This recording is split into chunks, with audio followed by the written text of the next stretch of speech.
These haunted ships still drifting at sea will either make you want to go see them immediately or make you want to stay away from the water forever. Now, the vanishing of the Mary Celeste. Imagine setting sail across the vast Atlantic, the wind in your hair, the horizon stretching endlessly before you, only to come across a ship completely deserted, the crew nowhere to be found. Well, that is exactly what happened with Mary Celeste in 1872. The ship was discovered drifting aimlessly in the Atlantic, completely seaworthy, with food in the galley, supplies intact, and the personal belongings of the crew untouched. Yet, the entire crew, including the captain, his family, and the ship's crew of 7, had vanished into thin air. No struggle, no sign of foul play, just emptiness. The Mary Celeste had left New York bound for Genoa, Italy, carrying a cargo of denatured alcohol. Now, the ship's last log entry was 10 days prior to its discovery. When the crew of the British brig Di Grazia found the ship near the Azores, it seemed normal at first glance, but the sails were set, the rudder intact, and the lifeboat was missing. The only signs of anything unusual were the disarray of personal papers and a missing lifeboat, which led, of course, many to speculate that the crew may have just abandoned the ship in a panic. Now, over the years, numerous theories have tried to explain the mystery. Some suggested piracy or mutiny, others a sudden,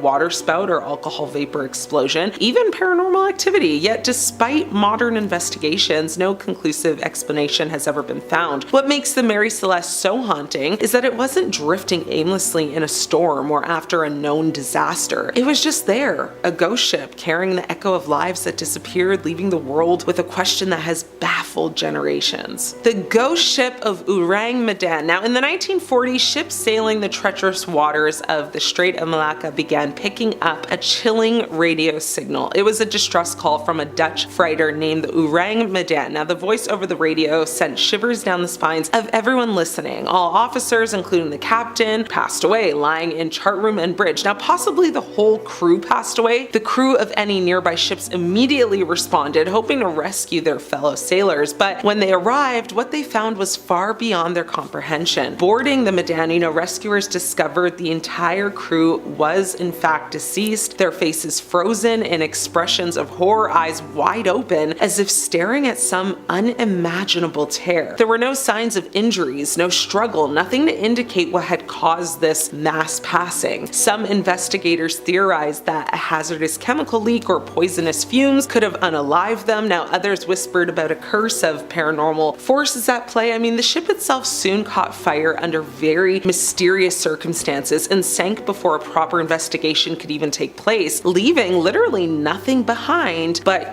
this chilling tale. So the story of the Orang Medan has persisted for decades, its legend growing with each retelling. Even today, it is cited in maritime folklore as one of the most horrifying ghost ship encounters in history. The image of the frozen, terrified crew continues to haunt sailors and enthusiasts, a reminder of the unpredictable and often terrifying dangers lurking in the open sea. The MV Alta, which was a modern ghost ship. Now, in 2018, a modern mystery unfolded when the cargo ship MV Alta broke down somewhere in the Atlantic. Its crew was rescued safely, but what followed was unprecedented. Now, the ship was abandoned, yet it didn't actually sink. Instead, it kind of drifted across the ocean for over 17 months, unmanned, appearing on shipping radar at strange intervals, sometimes, changing its name and flag, traveling erratically across the seas as if guided by some invisible hand. By the time it washed ashore in Ballycon, Ireland in early 2020, the MV Alta had captured the imagination of many. Its journey raised countless questions. How did it stay afloat for so long without human intervention? How did it avoid collisions with other vessels or running aground sooner? The automatic identification system had been turned off, a precaution normally associated with smuggling or some sort of illicit activity. But in this case, it seems only to have added to the very eerie mystery of a ship that was alive without a soul on board. The sight of the MV Alta, looming on the Irish coast, waves kind of lashing against its abandoned hull, has a very, distinct haunted feeling. There's a strange poetry in seeing a modern steel vessel once under human command, now just wandering like a lost spirit across the ocean. For those who witnessed it, the ship became more than a cargo vessel. It became a floating enigma, you know, a ghost of the modern era. The Cause 2, which is the ghost yacht of Australia. Now in 2007, off the coast of Queensland, Australia, a 9.8 meter catamaran named the Cause 2 was found drifting eerily intact with no one aboard. Experienced sailors should have been aware of the ocean's dangers, yet the 3 men on board were gone. The yacht's sails were set, the engine was running, personal belongings left untouched. There was no sign of struggle or foul play, so how could such an experienced crew simply just vanish? Well, theories abound. Some speculate a sudden rogue wave or unexpected squall swept the men overboard. Others wonder if a tragic accident during maintenance could have led to their disappearance. Now, despite very extensive searches, no bodies were ever recovered. The haunting aspect of the Cause 2 is that it mirrors the fate of the Mary Celeste centuries earlier, like I spoke about. You know, a small vessel perfectly intact, floating as if mocking those who should have commanded it. The Cause 2's abandonment raises questions about human vulnerability in the face of the ocean's, you know, might, and why the sea sometimes keeps its secrets even from the most prepared sailors. The Flying Dutchman, a legend that literally won't end. Every sailor knows the legend of the Flying Dutchman, a ship doomed to sail the seas forever. First sighted in the 17th century, the tale tells of Captain Willem van der Decken, who basically defied a storm off the Cape of Good Hope and vowed to sail to his destination no matter what, even if it took until Judgment Day. Now, this blasphemous act allegedly cursed the ship and its crew to wander the oceans, you know, eternally, never reaching port. Over the centuries, sightings of the Flying Dutchman have been reported in various locations, often described as glowing with an eerie, ghostly light. Sailors feared it as an omen of doom. You know, if the ship appeared, tragedy was sure to follow. Unlike other ghost ships, the Flying Dutchman has become a symbol of eternal wandering, a reminder that the sea is not just a physical place, but a stage for legends that blur the line between reality and myth. Though many dismiss the Flying Dutchman as pure folklore, occasional sightings keep the legend alive, and the enduring power of the story lies in its ability to actually tap into, you know, our primal fear of the unknown, the idea that there are places where humans cannot follow, mysteries that remain just out of reach, and curses that may never be broken. For sailors and sea lovers alike, the Flying Dutchman is the ultimate ghost ship, a spectral reminder that the ocean is vast, unforgiving, and just full of secrets. So these oceans, you know, they're vast, dark, and mysterious. I mean, from, you know, the deserted Mary Celeste to the eerie Orang Medan, the modern MV Alta, the vanished crew of the Cause 2, and the legendary Flying Dutchman, these ghost ships remind us that the sea holds secrets far beyond human understanding. Each story blends history, mystery, and the unknown, you know, captivating imaginations and chilling even the most experienced sailors. Whether these vessels are abandoned, cursed, or lost to time, their legends endure. They drift silently across the waves, carrying stories of human courage, air, and sometimes inexplicable fate. I mean, the sea is not just water and wind, it's a realm where the line between life and, you know, passing reality and myth, it's often blurred. These haunted ships remind us to respect its power and to never underestimate the mysteries that still kind of lie beneath the endless horizon. What ship would you like to explore if you had the opportunity? Let me know. Thanks for watching. I'm your host, Ashley. I'll see you later. These pieces of cursed jewelry destroyed the lives of everyone who wore them. The Hope Diamond. They called it the most beautiful diamond in the world, but those who owned it would have traded every sparkle of brilliance for just a little piece, because the Hope Diamond left behind nothing but ruin. The legend begins in the 1600s with Jean-Baptiste Tavernier, a French gem merchant who traveled through India. Tavernier acquired a massive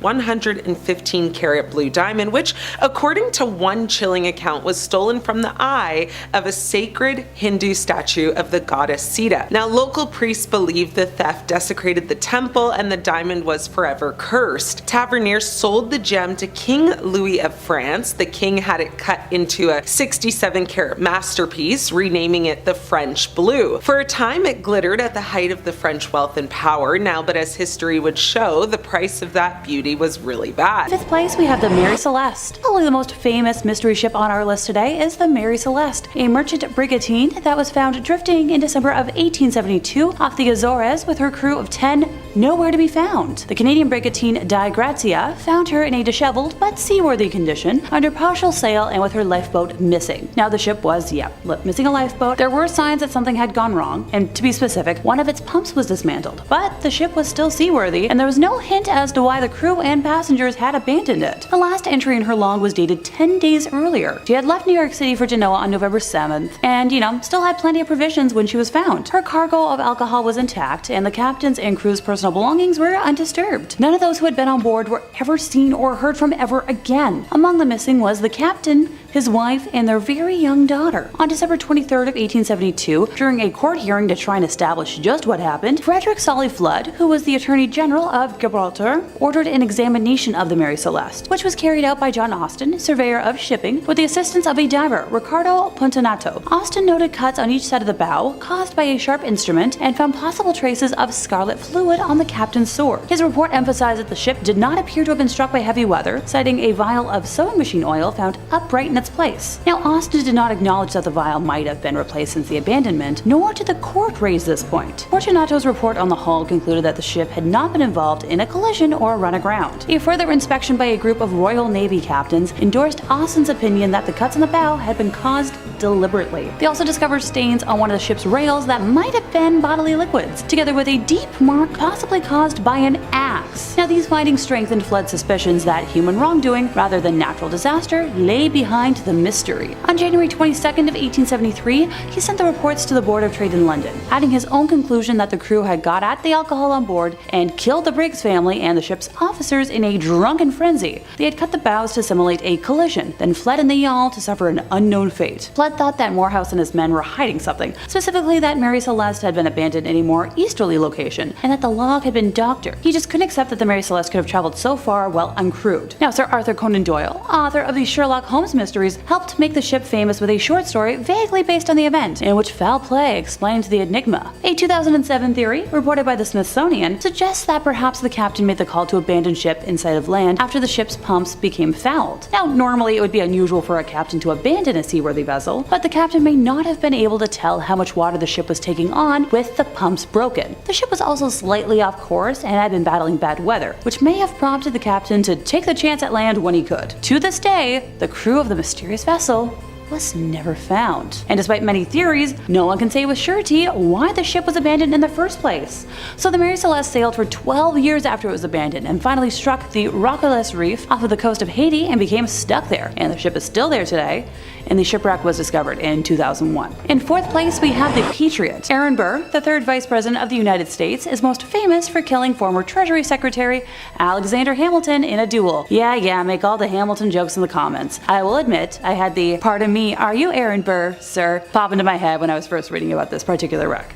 But I'm not here to talk about the plot of the musical, but instead, the daughter. So Theodosia disappeared at sea at the age of 29, along with the rest of the passengers and crew on a schooner called the Patriot. The Patriot was traveling from Charleston, North Carolina to New York City in December of 1812 with Theodosia Burr aboard on a journey to visit her father. The last sighting of the ship was on January 2nd of 1813, when a storm blew in and the ship was never heard from again. Aaron believed for the rest of his life that the ship sank and that his daughter was dead, but wild rumors flew about the ship's fate. Some said that the ship had not gone down in bad weather, but had been captured by pirates, and the crew and passengers were taken prisoner or, killed. For years there were rumors that Theodosia had survived or washed ashore dead, or that her killers had confessed. Perhaps one of the spookiest occurrences was the 1869 discovery of a painting of a well-heeled young woman in the home of a North Carolina woman whose family looted ships for a living. It had been found aboard on an abandoned vessel that had drifted ashore at Nag's Head on the Outer Banks, that's what she told the doctor who treated her. Theodosia Burr was said to have been bringing a very similar portrait to New York as a gift for her father. So let me know y'all's theories in the comments. In third place, we have the MV Salem Express. The story of this French passenger ferry is sometimes referred to as the most tragic shipwreck in the Red Sea. In December of 1991, the ship was about an hour away from the Safaga port when it crashed into a reef on the Egyptian coast. The ferry started sinking within a matter of minutes, taking the lives of approximately 500 people. The disaster actually sparked controversy over the number of lost lives. lives, with officials reporting that there were 690 people on board and only 180 were saved. Today, the Salem Express is a popular diving destination because of its surprisingly well-preserved state. Divers can still see the remains of luggage, including toys, clothes, and automobiles. Some have also reported hearing the sounds of children laughing and car engines revving. Sure, because diving isn't scary enough with all the health risks. Gotta add some malevolent ghosties along with it. In second place, we have the Andrea Doria. So the Andrea Doria was an Italian ocean liner that currently sits off of the coast of Massachusetts. Before it collided with the Stockholm, which tore into the Andrea Doria's hull, causing it to slowly tilt on its side before sinking, 11 hours later, the ocean liner was considered virtually unsinkable. See, I'm making a face because if I had a nickel for every time a ship that was called unsinkable sunk, I'd have 2 nickels. Which isn't a lot, but it's weird that it happened twice. Also, I'm just not big on tempting fate. The ship had been outfitted with the latest navigational equipment, including 2 sets of radar, and was designed with 11 watertight compartments. Now, the compartments were constructed so that the boat would remain afloat if any 2 were breached, and so that, she would never take on a list of more than 15 degrees. As an extra safety precaution, her lifeboats could still be launched if the list reached 20 degrees. Fun fact about the Andrea Doria was that it was the first liner to possess 3 outdoor swimming pools, 1 each for first, cabin, and tourist class. Now, the wreck only took 46 lives when it happened,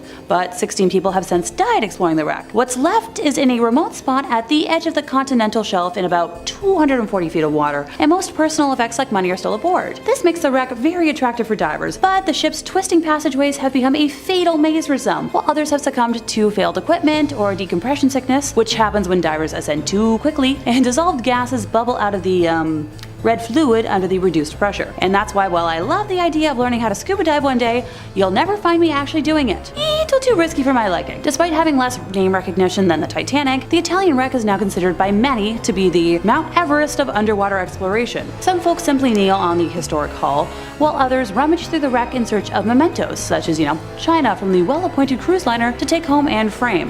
And hey, every once in a while, someone gets lucky. In 2010, 2 divers from New Jersey unearthed the 75-pound bell that once adorned the Doria's deck. Apparently, it only takes, 4 minutes to reach the wreck from the surface. Once divers reach the wreck, though, things can get much more complicated. The more time divers spend breathing the specially tailored mix of gases required to survive at such depths, the longer they'll have to spend making their way painstakingly back to the surface. A typical Doria dive includes only 15 or 16 minutes exploring the wreck before divers must leave. And during those few minutes, divers affix strobe lights to the mooring line to help find their way back. Some hook lines of their own, wound into reels on their equipment, onto the wreck near the mooring line so they can find their way back when their time in the wreck runs out. Some of those who have died got tangled or lost in the wreck. Others have panicked, spit out their mouthpieces, and drowned. No big. A big part of the danger is the depth and the risk of nitrogen narcosis, which once again is a condition that can occur below 100 feet, in which too much nitrogen builds up in that red little fluid, causing a level of impaired thinking that is often compared to alcohol intoxication. In first place, we have the Hunley. The Civil War submarine, the H.L. Hunley, is a ship that managed to sink not once, not twice, but 3 times. Look, I'm all for recycling, but with that kind of track record, someone should have clued in after, the second time. When the precious kitty known as Unsinkable Sam survived more than 2 wrecks, someone eventually decided to keep him on land and avoid, cursing further ships. Those who ignore history are doomed to repeat it. Just saying. First demonstrated in 1863, the ship is famous as one of the initial forays into developing combat submarines. She carried Confederate Navy men to Charleston Harbor, attempting to break a Union blockade that was limiting the city. On the very first mission, the Hunley sank at the dock when either the wake of a ship swamped it or tangled lines rigged it underwater, and caused the passing of, 5 men on board. The sub was recovered and launched again a few months later. Some idiot on board left a valve open and it sank, killing the entire 8-man crew. The back-to-back disasters did not dissuade the Confederate Navy, though. Sure, I guess we can chalk the second incident up to human error, but the vibes I'm getting are off. The ship was found, modified, and put back in service for a February 1864 mission in which it sunk the USS Housatonic, killing 5. And, it would turn out to be a deadly mission for the Hunley's crew. The sub and all aboard were never heard from again until 1995, when a team of wreck hunters rediscovered it, with all 8 crew members inside. And in 2000, the wreck was raised. To this day, no one knows what doomed the Hunley's final mission. She may have been crippled by her own torpedo, or trapped by ill-favored tides, leaving the crew to die of asphyxia when their air ran out. They may have been clipped by a Union rescue ship that never even noticed the collision, or perhaps someone managed a lucky shot that disabled the sub's captain and sent water pouring into the vessel. I guess we'll never know. Coming at number 5, we've got the MS Antonia Graza. what better way to kick off a list about ghost ships than with the vessel from the movie, Ghost Ship. Folks really love this one and come out in droves to sing its praises whenever possible. It's easy to understand why, too. With an absolutely brutal opening sequence and plenty of phantom fun aboard a wicked Italian ocean liner, there's a little something for everyone. The mystery behind the ship's fate is a fascinating one too, revealed over the course of the flick to great effect. See, all we really know about this ghost ship at the beginning is that there's some sort of tampering that caused the entirety of the crew and passengers to be sliced in half by a very tense wire. The only survivor was a young girl, as she was too short to be whipped in twain. Well, she survived the initial disaster, but being alone on a ship in the middle of the sea doesn't bode well for anyone. Decades later, a salvaged tugboat comes across the ghost ship and decides to give it a whirl. Upon boarding, they discover an enormous bounty of gold bars and an even more impressive collection of wayward spirits. They meet all sorts of ghosts who give them wishy-washy answers on what happened to them, all while some tugboat crew members are lured to untimely deaths by tricky spirits. Uh-oh. This ghost ship keeps getting, well, more ghastly. It's a mystery right up until the very end, and even then there's more to discover. It's more than just ghosts aboard this ship, there are demons and soul collectors aboard as well. And if you think that's the end of it, well, I've got some news for you. It's not. If you want ghosts, mysteries, and ships, this is the movie for you. And even if just one of those boxes is something you want ticked, I promise it'll work quite well. So good luck, and watch out for the ferryman. Seriously, that dude's bad news. Coming in number 4, we've got the HMS Erebus and Terror. Now, this one's fun because it kind of crosses the line between history and fiction. If you're big into horror TV or horror novels, you've probably heard of this tale already, as it was adapted first into a book and then a popular series. Both known as the Terror, they take a look at the events surrounding a pair of particularly interesting ghost ships, the HMS Erebus and the HMS Terror. These did indeed set sail way back in 1845 on a mission led by Captain Sir John Franklin. They were meant to explore the last unnavigated bits of the Northwest Passage to see if there was anything to be learned from the magnetic data up there. Unfortunately, both ships became trapped in ice in what one day would be Nunavut. Not ideal, right? Well, some theorize that the deadly cold and lack of supplies were only the beginning of the sailors' problems. There are many possibilities and variables when you put over 100 men on a couple of ships stuck in a frozen wasteland, and for many years, nobody truly knew what their fates were. After being icebound for more than a year, the ships were abandoned. It's said that Franklin and many others had already died by that point. With that knowledge, the rest of the crew, including Francis Crozier and James Fitzjames, went out in search of land. They were never heard from again. More than a century and a half later, both wrecks were discovered and they're both regularly explored and studied. But what happened when the ships were stuck? Why did the crews wait so long before striking out for land? Were there really no other options? In the Terror, a terrifying monster is introduced to keep the plot tense and exciting. Could such a creature really have appeared? Elements like madness and cannibalism are also introduced in the fictional retelling of this wreck, which seems like they could have played a part in the real-life tragedy. Still, the tales from the ships are just as chilling now as they've ever been, and the fates of all those who abandoned the ships at the end are still a mystery. Did they freeze and fall beneath the surface? Were they discovered by Arctic predators? Maybe they were taken in by nearby tribes, never to return to their previous lives. Someday we may find out the truth, but for now, it's all conjecture. Coming in number 3, we've got the Wind Waker's ghost ship. Now we're back to some total fiction. In the most seafaring of the Legend of Zelda games, of course there's going to be a mysterious ghost ship to discover. Many folks looking back on their gaming experience recall this encounter with trepidation. It was freaky to find a ghastly vessel in what seemed to be a relatively cheerful game, especially when you couldn't actually interact with the ship without a specific chart. It would coast around the ocean, moving from place to place based on the position of the moon. Sailing at night became more of a thrill once you knew a ghost ship could cross your path. Worse yet, if you did have the appropriate chart and made it on board, you'd be greeted with plenty of skulls and a few enemies, which tells the tale of a very unfortunate crew if you ask me. Thankfully, there is treasure to be found on this ship, and once you open it, the entire ship will disappear, with a really creepy laugh to boot. Unbeknownst to the treasure seeker, they'll end up unconscious on their boat afterwards. How'd they get there? Who did those skulls belong to? Where did the boat go? All good questions, but not all of them have good answers. Ask around and you'll just hear tales of terror. Apparently the person who put the ghost ship chart together died shortly afterwards, so you can't even ask for more details.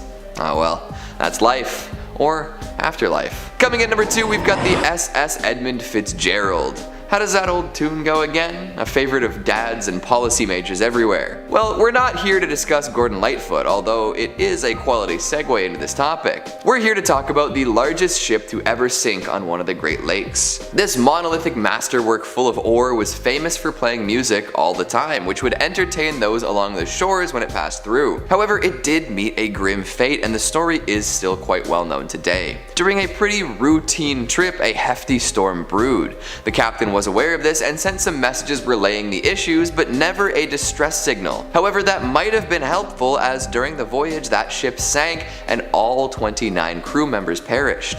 To this day, no bodies have been recovered. Nobody knows exactly what happened to the Edmund Fitzgerald. After years of examination and theorizing, many potential factors could have come into play. Some say that it may have been swamped, others claim it could have suffered structural failure or even been shoaled. Regardless of the actual problem, no reports from the ship itself materialized, so it's possible we'll never know. And finally, at number 1, we've got the Flying Dutchman. Anyone else have their first experience with this ghostly tale through SpongeBob SquarePants? Only 90s kids remember, am I right? I'm gonna have to retire in shame after that one.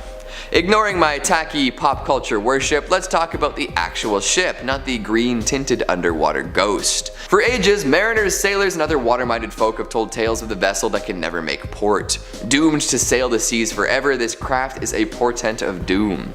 If you see this glowing aberration while on an aquatic journey of your own, bad luck is sure to find you. The origins of the ship are hotly contested, ranging from vengeful pirate tales resulting in a cursed ship, to a captain selling his soul for safe passage after ignoring warnings of danger. But one can be certain that the deck is loaded with the souls of criminals and ne'er-do-wells. If you hear cries of "ah, ooh, ah," or spot a ghastly green light while sailing the 7 seas, good luck. Coming in at number 5, we've got the Mary Celeste. Don't be tricked by the lovely name, this ship is no fair maiden. Maybe it was named for one, but that's got nothing to do with their ghostly tale. This tale is a tragic one indeed, and one that seems ridiculously risky by today's standards. A captain decided he wanted to make the trip from New York to Italy aboard his ship, the Mary Celeste. Had he decided to bring a super experienced crew and a bunch of cargo, that would be one thing, but this nautical journey was no such business trip. Instead, he decided to bring his wife, 2-year-old daughter, and a crew of 7. That's a small group of people for such an extensive journey, especially when bringing one's family along. But everyone boarded the ship regardless and headed out to sea. Their journey should have been about a month, but they never arrived in Italy. Instead, another ship known as the Dei Gratia came across the Mary Celeste, floating aimlessly in the sea. Assuming the worst, the crew of this new ship went to see if anyone was still aboard. But they were never able to help anyone, as the ship turned out to be empty. But it wasn't totally gutted though. There was still plenty of supplies in the larder, and the ship itself was still in pretty good shape. Sure, there was a bunch of water on the deck, but it wasn't like it was gonna sink anytime soon. Stranger still, the lifeboat was gone with no indication as to why or where it was heading. So there the Mary Celeste was, without a captain, crew, or family, drifting in the Atlantic. It became one of the most famous ghost ships of its era too, as Sir Arthur Conan Doyle drew inspiration from it, and used this inspiration to write his short story, J. Habakkuk Jeffson's Statement. This tale was a launching board for many theories, from pirates to mutiny to cold-blooded murder. The thing is, nobody knows for sure what actually happened. The captain, his crew, and his family were never heard from again. Now, there are some more realistic theories that have come forth about the inexperienced captain not knowing the full extent of damage to his ship and ordering everyone maybe prematurely onto a lifeboat at the first sight of land. Even so, that likely ended in tragedy as well, as the lifeboat never made it to shore, or so we think. And with all those supplies still on board and the ship not going down anytime soon, it feels a bit like an ironic tragedy now, doesn't it? Coming in at number 4, we've got the Kobenhaven. 5 masts, and none of them prevented the ship from going ghost. You'd think it would be easier to spot that way, but hey, unlike our last ghostly tale, this ship was jam-packed with capable sailors. Well, Partly anyway. The Copenhagen was known as a training ship, which would often take a fair number of cadets. They would learn how to best run the ship so that their subsequent journeys might go a little smoother. One would assume that a training ship wouldn't be subject to overly harsh conditions, just like how any training is supposed to lower the risk of failure during a real-life scenario. Unfortunately, this was not the case. 60 sailors marched aboard this well-fitted ship, and once they departed, they were never seen again. The ship had all anyone would need to succeed, including plenty of lifeboats, an auxiliary engine, and a wireless communication system. So, what went wrong? Nobody really knows. It left the Rio de la Plata on December 14th, heading to Australia. On the 21st, the crew was in touch with another ship and all seemed to be well. After that though, they went totally silent. Some think they ran into an iceberg, others claim that it could have been something more sinister. Either way, darkness and fog definitely played into the equation. For years, the Copenhagen was missing in action with nothing to show for it. However, some sailors did claim to see a phantom ship with 5 masts sailing the seas. Now, the ghost crew hasn't attempted to communicate with anybody yet, nor has anybody been able to get close enough to confirm what they've seen. But you'd better believe those cadets are seasoned sailors by now. Back in 2012, a wreck was discovered that many believe to be the Copenhagen. However, this still goes unconfirmed. Coming in at number 3, we've got the tale of the Jenny. Now, the tales I've told up until this point have been mysterious indeed. The fates of the folks on board are up in the air and may never be fully explained. The story of the Jenny is just as mysterious, especially because it's been contested by a few folks, but the fate of the crew, if you believe the story, is more cut and dry, or should I say, frozen and wet. In this unsubstantiated story of oceanic horror, the crew of a ship named Hope came across what appeared to be a ship in pretty good shape. From a distance, there appeared to be crew members working on the deck. This struck the crew of the Hope as a little strange, as the Jenny had been missing for many years. When they got closer, it all started making sense though. The men they had seen atop the ship were indeed still there, but not alive. Each one was frozen solid, met with a frigid end. Yikes. Things got worse when the captain of the Hope decided to check out the inside of the ship, where he found more frozen corpses. The Jenny's captain was discovered frozen to a chair with a journal nearby. The final entry in his log read, "No food for 71 days. I am the only one left alive." That one sentence carries all sorts of latent horror, with images of more than 2 months without food in a horrible frozen environment. One has to wonder if any crewmates became food for the survivors, and what life must have been like as Hope faded by the day. Coming in at number 2, we've got the Baron Falkenberg. Here's a general rule for life. Don't kill your brother and his bride. If you can't abide by that, maybe you deserve to be carted out to a ghost ship and doomed to roam the waters until time immemorial. The good Baron was unable to follow this seemingly simple rule and ended up in a less than savory position. The story goes like this. One day, after being missing for quite a while, Baron Falkenberg's brother returned home. Folks were quite pleased with his return, and the brother proposed marriage to a lovely young maiden the Baron himself was interested in. At their wedding feast, the Baron lost his temper and cracked his sibling over the head with a bottle, killing him. The bride-to-be was terrified and ran off, but the Baron pursued her to confess his love. This didn't go over very well, and the woman told the Baron that she'd rather be dead than be with him. A very literal man, the Baron interpreted this dramatic retort as a request, and he stabbed her. Realizing the grave mistake he'd made, the Baron fled to the beach, where he found a man with a dinghy waiting. This man told the Baron that the captain was waiting for him and rowed out to a much larger ship off the shore. From there, the Baron boarded the ship, and for the past half a millennium, he's remained on board. This ship always seems to be heading north, flickering with blue flame and filled with skeletal sailors. And finally, at number 1, we've got the Palatine. Forget the Block Island sound, we're talking about the Block Island light. If you ever find yourself around Rhode Island between Christmas and New Year's, take a look across the water at night.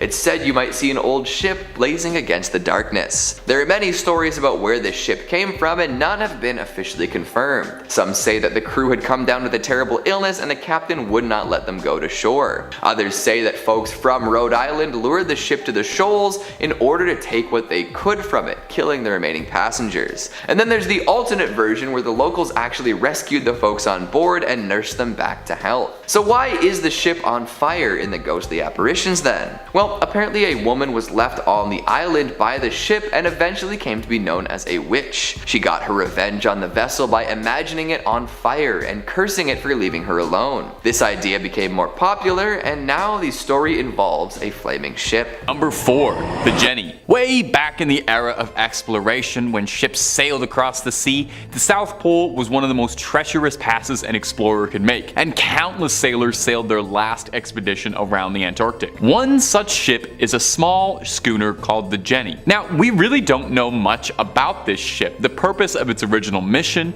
really even who was sailing on it. What we know of the Jenny comes from the post-mortem, when it was found discovered by a whaling ship in the year 1860. The Hope was sailing through when it spotted a battered schooner, beaten, but somehow still sailing around, passing narrowly through the gap between two icebergs. The crew of the Hope closed in. This was quite an odd sight. They recognized the English flag atop the mast and assumed the ship was in grave danger and needed immediate assistance, so they sailed on forward. They saw 7 men standing on the deck, although they looked gravely underdressed for the weather conditions and not particularly active at all. These guys were sort of just chilling out up there. It wasn't until the Hope sailed close enough that they realized the men they were looking at on the Jenny weren't just sluggish, but they were frozen remains. Frozen in place, as if they'd been frozen flash solid, as if it happened in an instant. They appeared to be in mostly good condition. I know that sounds incredibly bizarre to say that about a corpse, but they weren't showing signs of decomposition or any physical injuries. The Hope's captain, Captain Brighton, boarded the Jenny to try and understand what was going on here. He went underneath the decks and found a man slumped over a barrel with a journal in his hands. Brighton went up to touch him, but realized immediately, like everyone else, he had been frozen in place.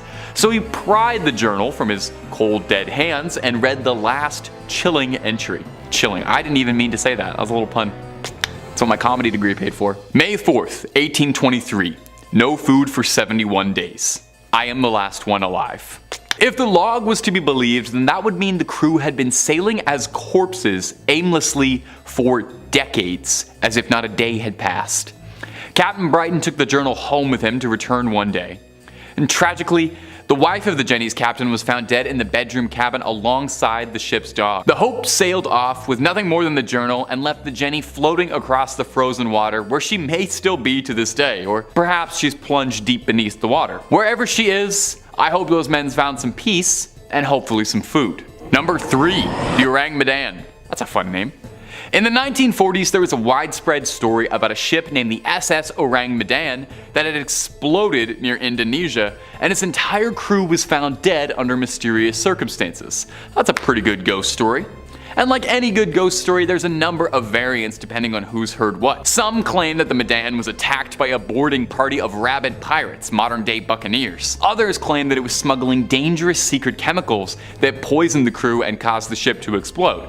And of course, we're on Top 5 Scary. I love wild speculation, so I'll say I think aliens did it, and who are you to tell me I'm wrong? It could be something paranormal. Interestingly, despite this story being so widespread and repeated, there doesn't actually appear to be many records of this ship. So did it really exist? Or was the whole thing just a ghost story altogether? It's believed that the ship was passing through the Strait of Malacca during the 1940s, and one of its first references was that of a passing ship that was said to have picked up a radio signal coming from the Medan, reading out the very creepy message of, "We float. All officers, including the captain, dead in the chart room and on the bridge. Probably whole of crew dead. I die." That's something out of a Stephen King book, man. The vessel was an American ship called the Silver Star, and it went out to investigate probably the scariest message you could ever get at sea. What they found they couldn't have prepared themselves for. The entire crew was dead with, I quote, "teeth bared, with their upturned faces to the sun, staring as if in fear." The ship's dog had died too. But most bizarre was that none of these bodies showed any signs of a physical struggle. Some believe the ship had been carrying toxic materials and poisoned the crew, and that seems possible, but honestly, given off of what I just read, that sounds way more like it's supernatural. I think demons were involved. If you've ever seen the movie Event Horizon, This seems a lot like it was an Event Horizon situation. Number 2, the Young Teaser. So they called me in high school. Unlike a lot of other ships on this list that had served as merchant vessels, the Young Teaser, true to its name, was a bit of a wild card rebel as far as ships go, and was a notorious pirate schooner flying the Black Flag and was famous for its speeds. The Young Teaser had made a name for itself as a dangerous ship around Mahone Bay, notable for several successful raids, which is a lot easier said than done. I don't know if you've ever tried to board an enemy ship, it's very complicated. A whole lot wrong can happen on the ocean, and in the year of 1813, the Teaser had met a match it couldn't outplay, when it was cornered by a Nova Scotian officer by the name of Sir John Sherbrooke. Sherbrooke was a decorated military officer. He was a veteran of the War of 1812 and was looking to continue his path of glory, get another medal on the chest, by capturing the Teaser and its crew and bringing them back to the crown to face justice for years of plundering. Sherbrooke was ready to board the Teaser, but he noticed that a privateer aboard it had already begun lighting their own ship on fire. Instead, the pirates had chosen to go up in flames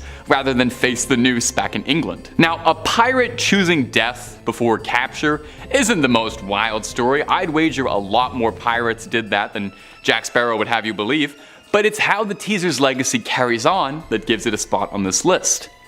Ask a Nova Scotian around the bay and they might tell you one of their more famous ghost stories, that on June 27th of every year, the otherwise peaceful Mahone Bay is overcome by fog, smoke, and the curdling screams of the damned crew whose souls are still trapped in the bay. They say on a real foggy night you can see the burning ship still sailing through. Some people even saying they see spectral sailors hanging off the riggings. Some boaters say that they see the ship charging towards them as if it was still marauding out and about, only when it's about to crash into another ship, it vanishes into thin air, leaving behind a cloud of smoke and fog in its place as if it was never there. And number 1, the Carol Deering. Now, we've been talking about ghost ships this whole video, and weird things that have happened to ships going missing, but we've yet to bring up my favorite anomalous triangle outside of Bermuda. So let's fix that, eh? Let's talk about the ghost ship, the Carol A. Deering. It was 1929, and the Deering was returning home from the Hamptons to Barbados, passing a Cape Lookout lightship. A man on the lightship called out to the Deering because he thought the crew looked aimless. They told him that the Carol Deering had lost its anchors, which, I don't know if you know a lot about ships, that's a bad thing for a ship to lose. The Carol Deering kept making its way forward. I guess the lightship didn't have any anchors to lend out or anything, where it was spotted again a few days later by a ship called the SS Lake Elon, with its captain reporting that the behavior of the Carol Deering was very odd. He described it as steering a peculiar course.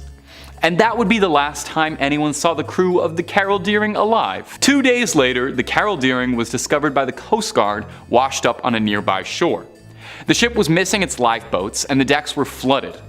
A rescue crew went in to investigate and were baffled by what they found. The ship had been picked clean. It was missing all its documents, all important equipment, belongings. It was stripped to the walls. The lifeboats and anchors were all gone, and there wasn't a single sign of life in the ship, with the exception of one oddity: a beautiful feast laid out for the entire crew that had been untouched. Not a nibble taken out of it. No one knows what became of the crew of the Deering. There's always been theories. Some people think maybe they mutinied against their captain and fled. Some people think they were taken by the mystery of the Bermuda Triangle. Was their ship stolen? Or maybe they all just went home. Number 5, the Octavius. The Octavius became more than just a legend in 1775 when a whaling ship named the Herald found it aimlessly drifting off the coast of Greenland. The scary part? With all of its crew frozen dead by the Arctic cold's mist and winds. To add to the spookiness, the ship's captain was even found sitting at his desk with a logbook in front of him, finishing a log entry from 1762. The Octavius was a legendary 18th century ghost ship. According to the story, the 3-masted schooner was found west of Greenland, boarded as a derelict. The 5-man boarding party found the entire crew of 28 below deck, completely frozen solid, and almost perfectly preserved. The captain's body was supposedly slouched over the table in his cabin, pen in hand, with the captain's log in front of him. In his cabin, there were also the bodies of a woman and a boy covered with a blanket, and a sailor with a tinderbox in his hand trying to stay warm. The boarding party took only the captain's log before leaving the vessel, trying not to touch the remains or evidence of what possibly could have been the reason for the lost ship at sea. The last entry from the logbook was November 11th, 1762, which meant that the ship had been lost in the Arctic for 13 years. Can you imagine? 13 years of just traveling the Arctic, sailing slowly while frozen bodies lay still on board as a ghost ship? Yo, that's just like terrifying, okay? Like seeing a ghost ship sail up beside you from the fog, crystallized in frozen ice with the horrors that lay below the deck. Very sad, but also very scary, you know? Number 4, the SS Valencia. Side note, if you like what we do here, make sure you always Hulk smash that like button or throw a comment down below. It really helps the channel out. Let us know what other ghost ships you know of, and I'll check them out for a part 2 or maybe even a part 3. Speaking of more ghost ships, the SS Valencia is one of the creepier ship stories. Pulling up and finding a completely abandoned ship is scary enough. Those are people's lives lost. It's scary stuff. The SS Valencia was an American iron-hulled passenger steamer built for service in 1882 by William Cramp and Sons. It did many things. In 1897, the Valencia was attacked by a Spanish cruiser, Reina Mercedes, just off the Guantanamo Bay in Cuba. They tried to sink her, but nope. She was built strong, and she survived. A year later, she became a passenger liner for the US West Coast, where she served in the Spanish-American War as a troop ship during the conflict. Eventually, after her service, the Valencia was wrecked off of Cape Beale, the west coast of Vancouver Island, British Columbia, on January 22, 1906, as her sinking unfortunately took 100 passengers with her. Some classify the wreck of the Valencia as the worst maritime disaster in, quote, the graveyard of the Pacific, which is a famously known treacherous area off the southwest coast of Vancouver Island. That's a horrible nickname for a shallow area also, right? Like, the graveyard? That's horrible. 6 months after the sinking, a local fisherman and his wife reported seeing a lifeboat with 8 skeletons in a nearby sea cave at the shoreline of Pachena Bay. The cave was reported to be around 200 feet deep. There was no definite explanation for the lifeboat's presence in the cave, but due to the dangerous seas outside the cave's mouth, the lifeboat along with its human remains couldn't be recovered. Local fishermen similarly report lifeboats being rowed by skeletons of the Valencia's victims just offshore as well. Most famous sighting was a rescue ship named the Topeka. Some observers on board, who were survivors of the just sunken Valencia, claimed, while sailing home with the survivors, a ship approached from the fog, and the ship passing was the just sank Valencia. The crew on board apparently now all skeletons. Yo, I'm getting the Curse of the Black Pearl vibes right now, are you? Like, that's scary, scary. Number 3, the Mary Celeste. We've heard about her. One of the most famous real-life ghost ships, of course, is the mystery of the Mary Celeste. And I say mystery because it's still a mystery. She was found drifting slowly through the waters of the Atlantic Ocean in 1872, sailing completely unharmed and untouched with all its sails still up, the crew's personal belongings intact, and a cargo of more than 1,700 barrels of booze untouched. She set sail from New York City with more than 1,700 full barrels of alcohol, destined for Italy for distribution. On board were 10 people, including Captain Briggs, his wife, and their daughter. Over the next 2 weeks, the ship encountered, well, something bizarre. 10 days later, the vessel was spotted by a British brig, De Gratia. The crew from that ship boarded the Mary Celeste and discovered it deserted. Yeah, no crew. Spooky. First thing I'm thinking is Bermuda Triangle. Always, always, always. Ghost ships, anything lost at sea, Bermuda Triangle, immediately. But apparently a British ship found the Mary Celeste on December 4th, 1872, near the Strait of Gibraltar. It's alright, so not the Bermuda Triangle then? No? Alright. Yeah, it couldn't have been pirates either, because apparently they like to drink stuff. It was apparently late reaching Italy, and this British ship went out looking for her, confused where she had gotten lost. The strangeness comes with the boarding. Below deck, things looked completely normal. Absolutely no signs of attack or struggle.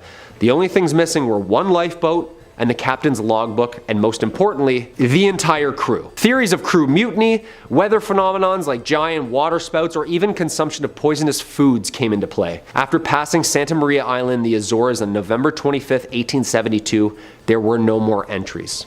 Devoid of all crew, but strangely stocked to the nines with food and booze and all of the crew's personal belongings like jewelry and clothes. With no clear explanation, the Mary Celeste remains one of the most puzzling ghost ships around.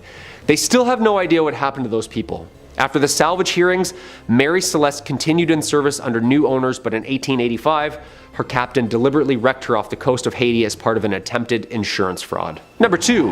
Lady Lovabond. A ghostly story of lust, love, jealousy, and rage.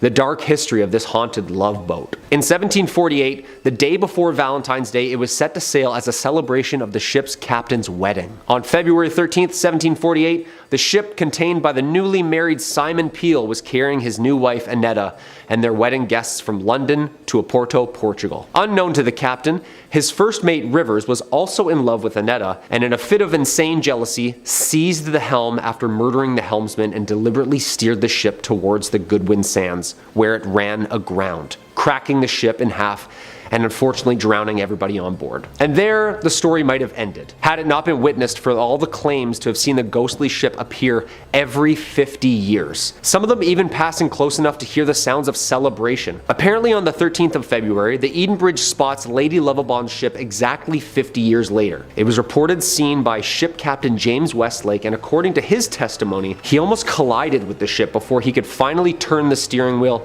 to avoid the collision. Dude, close call, just shows up out of nowhere? Like what? He also recorded in his logbook the ship was headed straight for the Goodwin Sands. Other sightings have been reported at 50-year intervals, except for 1984 when the ship failed to materialize. 1798, 1848, 1898, and 1948 witnessed this ship's sightseeings. Even some boats sent out rescuers, assuming that it was in distress or lost at sea, but later it could never be found. Yo. A tale as old as time, huh? Jealousy, that'll do it. Yep, always does. And number 1, the Flying Dutchman. In all maritime folklore, this ghost ship has left quite an impact like no other. It's the ghost ship. The oldest one in the book.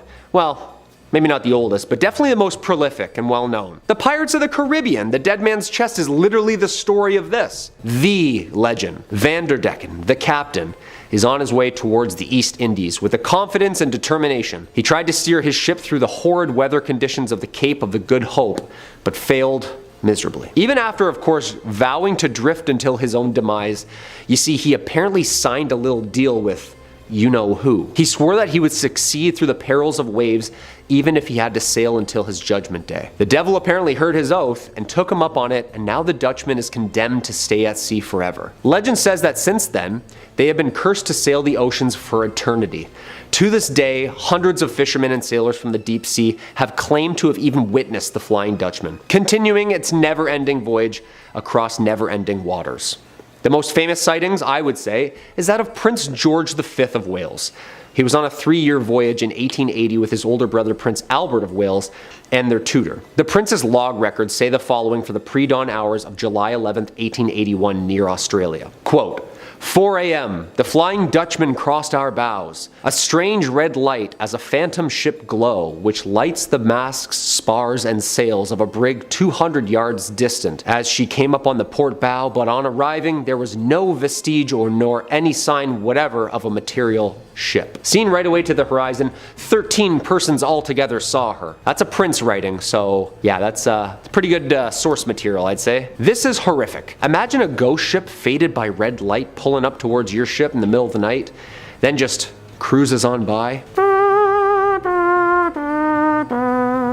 Yeah, that'd be the end of me, for sure. Number 5, the Swan 48. So in 2013, a non-profit group called the Ocean Research Project embarked on a journey across the Atlantic Ocean when they stumbled upon a peculiar discovery roughly 800 miles from the very mysterious Bermuda Triangle. The discovery, which would make anybody's curiosity peak, was a sailboat adrift in the vast expanse of the ocean. With no signs of life on board, it fell upon Matt Rutherford, a member of the team and the first person in history to complete a non-stop, single-handed circumnavigation around North and South America to investigate this eerie vessel. Upon boarding the abandoned sailboat, named Wolfhound from the Irish Yacht Club, Matt described the scene as nothing short of astonishing. The interior told a tale of abandonment, with a scattered mess of household and personal items. Fortunately, no Grim discoveries of lifeless bodies awaited him below deck, but it was evident that people had been there at some point. And as Matt explored further, he couldn't help but express his astonishment. Roughly where this boat was around 800 miles from Bermuda, a whopping 1,500 miles from the United States, and he's standing on this luxurious Swan 48 in the middle of the vast ocean. And the boat, despite its desolation, was in decent shape on the outside. However, it was non-operational due to a malfunctioning engine. So as Matt reflected on the experience, he described the scene inside the abandoned sailboat as the spookiest thing. Drawers had popped open, and the sound of water sloshing around was echoing within, leaving an impression that people had abandoned, the vessel in the middle of something.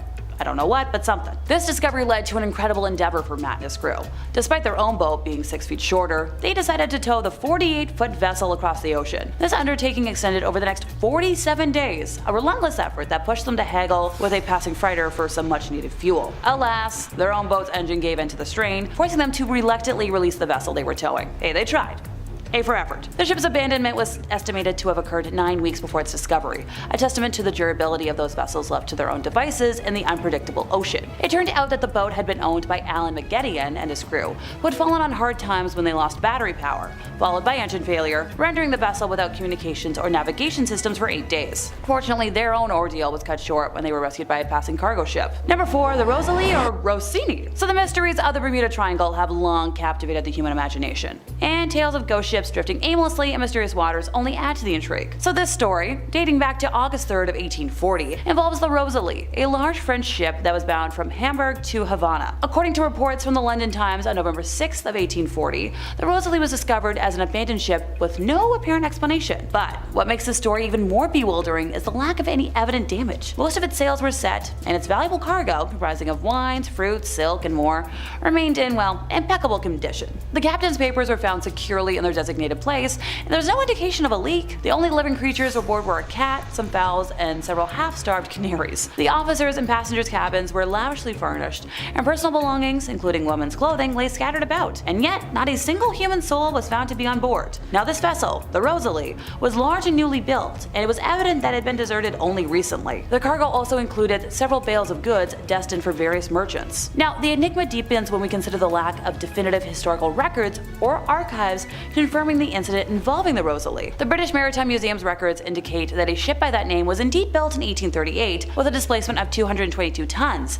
However, these records alone do not prove that the ship experienced any accidents, let alone, here. Additionally, there's a lingering possibility of confusion between the Rosalie and another ship, the Rossini, which was reported to have struck ground near the Bahamas in 1840 and was subsequently found abandoned. Mysteries often beckon the curious, and the Rosalie is no exception. Whether it vanished without a trace or was discovered derelict remains a subject of debate among enthusiasts of the Bermuda Triangle's enigmas. So let me know in the comments what you think of this entire mess. Number 3, a mystery. Alrighty folks, this story from 1881 involves the Ellen Austin ship, a vessel measuring a substantial 210 feet in length, sailing from London to New York. And it was during this voyage that the ship's captain, Captain Bake, and his crew found themselves in the midst of an unexplained and eerie encounter. While traversing the notorious Bermuda Triangle, the captain and his crew spotted a small, unidentified ship sailing alongside them. Intrigued and perhaps, concerned, the captain attempted to make contact with the mysterious vessel for 2 days, but their efforts yielded no response. Fueled by curiosity, and perhaps the desire to assist or loot, the captain and his crew boarded the abandoned ship, only to find it devoid of any human presence. Instead, the ship was fully stocked with supplies. Now, with no one in sight to claim the ship, the captain made the bold decision to bring the abandoned vessel with them to land. To execute this, he dispatched a paid crew to handle the task, and for the first couple of days, all seemed to be proceeding routinely, with the two ships sailing together. Then, though, in a sudden and unexpected turn of events, a powerful storm unleashed its fury upon them, causing the paths of the two ships to, diverge. The second ship, now abandoned and adrift, was lost to the sea. Now this captain was determined to find the lost vessel, and started a search that spanned several days. It was during this relentless search that he once again observed the ghostly ship, sailing eerily and without explanation. Through his trusty telescope, the captain made a second attempt to bring the elusive vessel to shore. He once again sent a paid crew to accomplish this task, but, however, the outcome mirrored the first attempt, as they too disappeared without a trace. The perplexing and unsettling incidents involving the ghost ship came to the attention of the owner of the Ellen Austin, Boston, leading to the decision to sell the company. The new owners, in a symbolic move, named the organization Meta, perhaps attempting to sever ties with the unexplained phenomena. The mystery surrounding the ship remains unsolved to this day. Now, some folks have claimed to have spotted this mysterious vessel, sharing stories of a pirate ship sailing a route from London to Florida. Now, the ship, it is said, has been accompanied by haunting screams that serve as a chilling warning for those who cross its path. Legends suggest that in 1701, a pirate ship sailing through the same waters was besieged, if you will, by a colossal and mythical creature known as the Gargantos. The ship's spirit continues to navigate the Bermuda Triangle's routes, luring unsuspecting travelers. Those who venture aboard or traverse the same route are believed to be consumed by the monstrous entity. Countless lives have apparently been claimed by the sinister waves, with the vengeful spirits of the pirates serving as harbingers, urging people to turn back. When we piece together these elements, it becomes apparent that the ship that the captain encountered could very well be the elusive pirate ship, seeking to claim the captain and his crew. And hey, miraculously, they managed to escape its clutches on 2 separate occasions. Now, numerous search operations have been conducted in the quest for answers. In 1822, a ship was recovered from the desolation of the Triangle, bearing the grim discovery of 21 deceased individuals on board. Some versions of the story indicate that among them were 43 pirates, and the lingering belief is that the vengeful spirits of the ship continue to haunt and torment those who venture into the waters of the Bermuda Triangle. Number 2, the Orang Medan. The very curious tale of this ship and its, shrouded in mystery continues to intrigue and perplex to this day. Despite its appearance in various sources, the story remains quite the enigma, with details of its construction and history kind of eluding us. So the name itself, Orang Medan, offers a clue, as Orang or Orang means man or person in Malay or Indonesian, while Medan refers to the largest city on the Indonesian island of Sumatra. In essence, it translates to Man of Medan, and the accounts of the ship's fateful accident have been documented in books and magazines focusing on Forteana, a term used to describe phenomena that fall outside the realm of conventional science. Which, hey, that's 90% of what I talk about. The story first emerged in the Dutch-Indonesian newspaper De Locomotief, with a series of 3 articles published in 1948. The ship that encountered the Orang Medan was never named, for safety reasons, but the encounter was described as occurring approximately 400 nautical miles southeast of the Marshall Islands. The narrative delves into the experiences of the sole survivor of the Orang's crew, found by an Italian missionary and indigenous people on Taongi Atoll in the Marshall Islands. The survivor, an unnamed German man, revealed that the ship carried a hazardous cargo of oil of vitriol, and that most of the crew perished due to poisonous fumes escaping from damaged containers. According to the story, the Orang Medan was on a clandestine journey, sailing from an undisclosed small Chinese port to Costa Rica. The Dutch newspaper includes a disclaimer, acknowledging that the tale's fantastical nature while also highlighting assurance of its authenticity. However, new evidence uncovered by the Skittish Library reveals 1940 newspaper reports of the incident, originating from the Associated Press and published in the British newspapers such as the Daily Mirror and the Yorkshire Evening Post. These reports introduced variations in the story, citing the Solomon Islands as the location and differing in the content of the distress messages. Nevertheless, the story's origin still traces back to Silvio Shirley in Trieste. As for the circumstances surrounding the ship's grim fate, it is believed to have occurred in June of 1947. Distress messages transmitted in Morse code were received by 2 American vessels, the City of Baltimore and the Silver Star, passing through the Straits of Malacca. The message detailed a grim scenario.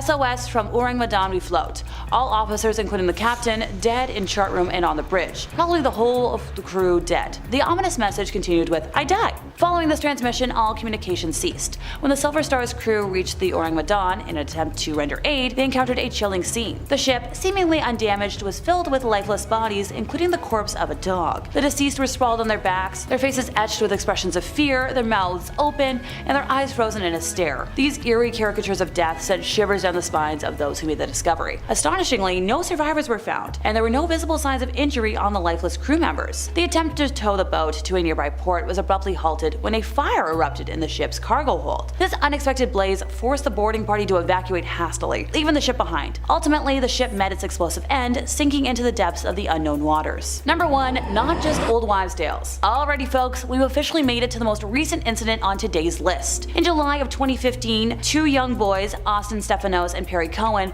went on a fishing trip in their 19-foot boat. The duo were avid fishers and would go fishing in an area not far offshore and would usually routinely check in with their parents, like every couple of hours. Good boys. Now, Stefanos' grandfather told reporters that his grandson had operated the boat about 20 times and that family members were comfortable with him operating said boat. About a week prior to the boys' disappearance, Stefanos had been stopped by a Marine patrol officer for a routine check, and all safety equipment mandated by Florida law was aboard the boat. The night prior to their disappearance, Cohen and Stefanos spent the night together at Stefanos' home before planning to go fishing the next morning. Although Cohen had told a friend that they were planning to head to the Bahamas, they were last seen at a local yacht club in Marina, where they spent about $100 on gas. Makes sense. And Stefano's texted his parents around 11:25 that morning, and they left the marina sometime before noon. Shortly after they left though, a line of thunderstorms were documented moving towards the area, and the National Weather Service issued a special marine warning that warned of heavy rains and winds potentially in excess of 40 miles per hour. It is believed that the two boys were overtaken by the storm, as Stefano's cell phone was disconnected from the internet around 1:15 p.m. Despite the 15,000 square nautical mile wide search by the Coast Guard,